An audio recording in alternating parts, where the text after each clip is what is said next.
It's a pleasure to have you here, Rajeshri. Namaste.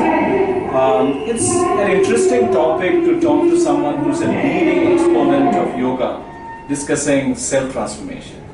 So I'm keen to find out what got you into yoga. It was a real fluke. I was very young that time, but definitely You're still young.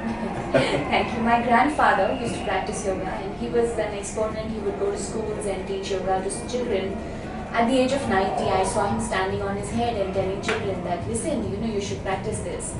And he would go on a cycle in this little village. And then I saw my mother practicing, but to tell you very frankly, I was never attracted to the subject. I had a lot of muscular strength. I felt I'm very strong. I felt I'm very powerful. I was very egoistic. And when I just one step into the gate of the Anger Institute, I think got me down completely. And the first class I remember because I had to wait for 6 months. So when I started my first class there, I felt like I've come back home. So, I'm going to ask this question. You shared that your ego and that got you there. And then when you got into Iyengar Institute, the ego came down. Do you believe in order for anybody to transform, they need to bring down ego? Getting down the ego is not a program or a strategy we can set for ourselves. It is a process of evolution that happens from within. And yoga today, or yoga as it is called today, is not something of a physical or a psychological gymnastics. It is an education of refinement. It is an education which is a transformation for evolvement. So as you evolve, see, when I walked in, it's not that my ego went down immediately. It took me 10 years, 15 years. It took a lot of physical treatment to understand my limitations. And it is a program to mitigate those limitations. And that is how you come down. It's very difficult in one lifetime to address the ego. But definitely, the process of asanas, the process of pranayama, which happens from the plane of the body, the training happens on the plane of the breath and the mind. And the mind does change. So, share with me, you were helping people at the gym as an instructor, and now you are a leading exponent of yoga or yoga, where many people are your students.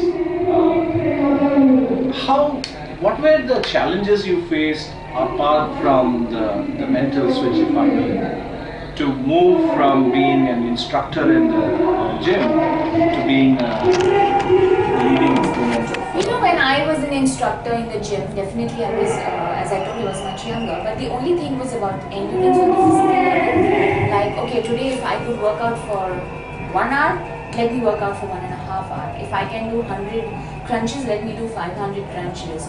So the plane of activity was very physical and very muscular. It was nothing beyond that.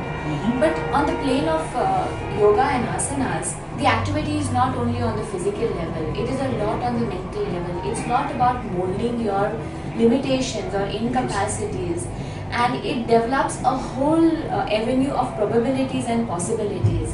Because on a day when you know that this is extending your hand up and your hand is just like this, so you're looking at a lot of possibilities to extend the hand.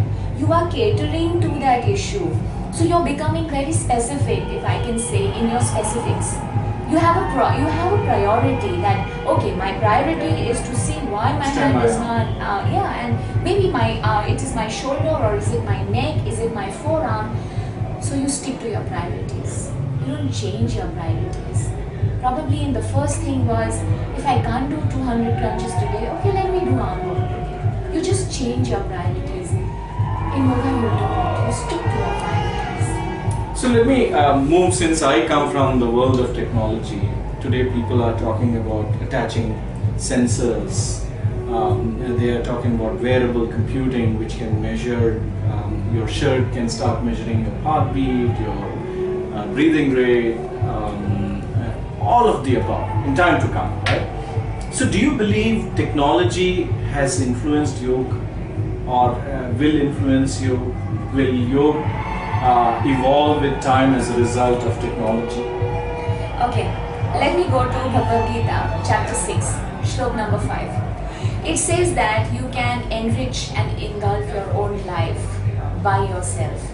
You are the creator of yourself. You can either be your friend or you can be your enemy. It is the mind, okay? And then in Jnaneshwari, which is a commentary on the Bhagavad Gita by Sant Jnaneshwar, in the same chapter, just 2 couplets after the shlok, couplet number 70, Sant Jnaneshwar says that, if you get on with the pride and the ego, if you keep on involving your senses in the pride of your body, your ego will inflate and suffering is inevitable. There will only be pain and suffering. Now tell me, with the advancement, definitely it is helping to promote yoga, okay? Is it improving to promote the sensitivity? Yoga is something on a sensitive level.